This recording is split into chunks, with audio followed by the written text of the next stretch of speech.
اسلام کا وہ سپہ سالار جس نے لاکھوں مخالفین کی فوجوں کو شکست دے کر اسلام کا پرچم بلند کیا، اور جن کو رسول اللہ صلی اللہ علیہ وآلہ وسلم نے سیف اللہ یعنی اللہ کی تلوار کا لقب عطا فرمایا۔ حضرت خالد بن ولید قریش کے اونچے گھرانے سے تھے۔ جنگ احد میں ابھی مسلمان نہ تھے، اس لیے قریش کے سواروں کی کمان انہی کے ہاتھ میں تھی اور ان کے حملوں سے مسلمانوں کو سخت نقصان پہنچا تھا۔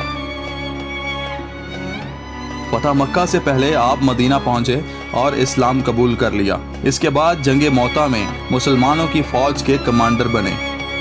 اسلامی لشکر صرف 3000 کا تھا اور رومی فوج 1,00,000 سے کم نہ تھی۔ خالد بن ولید نے ان مٹھی بھر مسلمان بہادروں کو اس خوبی سے لڑایا کہ رومی فتح سے مایوس ہو کر بھاگ گئے۔ اس جنگ میں خالد بن ولید رضی اللہ تعالی عنہ کے ہاتھ میں 9 تلواریں ٹوٹیں۔ مدینہ پہنچے تو بارگاہ رسالت صلی اللہ علیہ وآلہ وسلم سے سیف اللہ کا خطاب پایا۔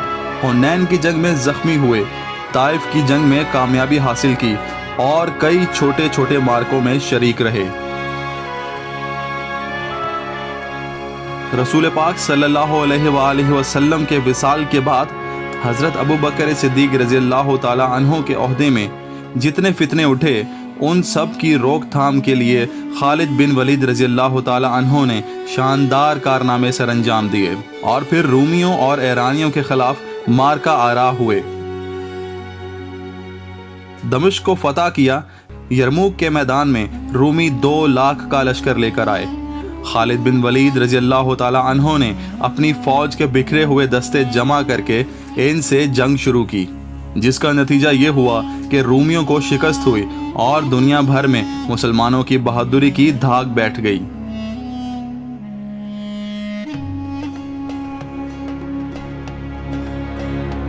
خالد بن ولید رضی اللہ تعالی عنہ کی عمر کا بڑا حصہ اللہ تعالیٰ کی راہ میں جہاد کرنے میں صرف ہوا۔ آپ کے جسم کا کوئی حصہ ایسا نہ تھا جس پر تیر یا تلوار کے زخم نہ ہوں۔ خطرے کے موقع پر ہمیشہ سب سے آگے رہے۔ حضرت خالد بن ولید رضی اللہ تعالی عنہ کم و بیش 125 لڑائیوں میں شریک ہوئے۔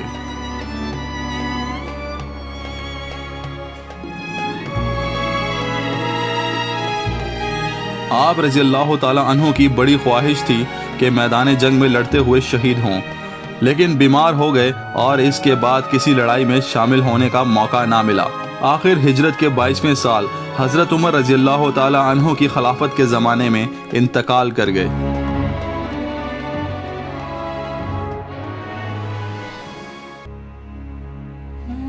محمد بن قاسم وہ 17 سالہ اول العزم اور بہادر جرنیل تھا جس نے پہلی بار براعظم پاکستان و ہند کے علاقہ سندھ میں فاتحانہ قدم رکھا اور اپنی جرأت و بہادری، دانش و حکمت اور حسن سلوک سے غیروں کو اپنا بنا لیا۔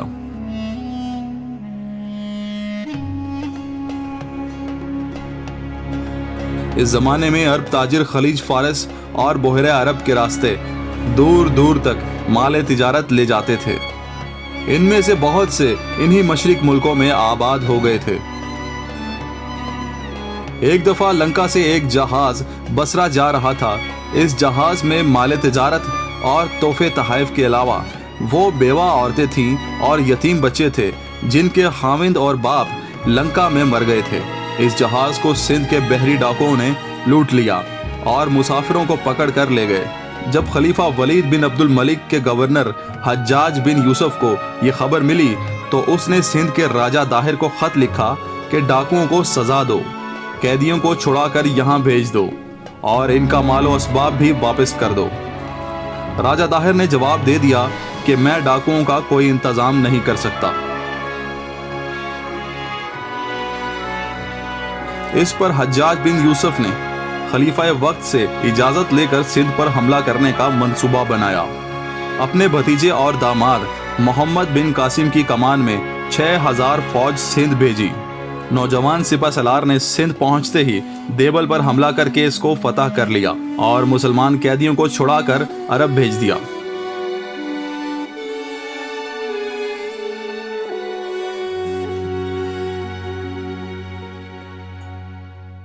اس کے بعد متعدد لڑائیاں لڑیں اور آخر راجہ طاہر کی 60,000 فوج کو، جس میں جنگی ہاتھی بھی تھے، شکست فاش دی۔ 20 جون 1712 کو راجہ طاہر مارا گیا اور محمد بن قاسم پورے سندھ پر قابض ہو گیا۔ فتح سندھ کے بعد محمد بن قاسم نے ملک کا انتظام اس خوبی سے کیا کہ سندھ کے ہندو بھی اس کا کلمہ پڑھنے لگے اور بہت سے ہندو سپاہی اس کی فوج میں شامل ہو گئے، اور فوج کی رہنمائی کا کام اکثر ہندوؤں کے ہی سپرد تھا۔ محمد بن قاسم نے پنڈتوں اور برہوتوں کا احترام کیا اور ان کو مندروں میں اپنے طریقے پر عبادات کرنے کی کامل آزادی دی۔ حکومت کا زیادہ تر کام ہندوؤں کے سپرد کر دیا گیا۔ یہی وجہ تھی کہ جب محمد بن قاسم خلیفہ کی طلبی پر واپس جانے لگا تو ہندو اس کی جدائی کے تصور سے روتے تھے۔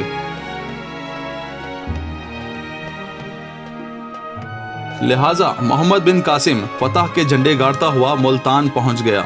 یہاں اسے خبر ملی کہ حجاج بن یوسف مر چکا ہے، اور ساتھ ہی حکم پہنچا، جہاں ہو وہیں رک جاؤ، آگے نہ بڑھو اور سپہ سالاری کا عہدہ چھوڑ کر واپس آ جاؤ۔ محمد بن قاسم نے حکم کی تعمیل کی۔ اس وقت عراق کا گورنر ایک ایسا شخص تھا جو حجاج اور اس کے عزیزوں کا دشمن تھا۔ اس نے محمد بن قاسم کو گرفتار کر کے جیل میں ڈال دیا۔ یہیں یہ بہادر، دانا اور منصف مزاج سپہ سالار 21-22 سال کی عمر میں وفات پا گیا۔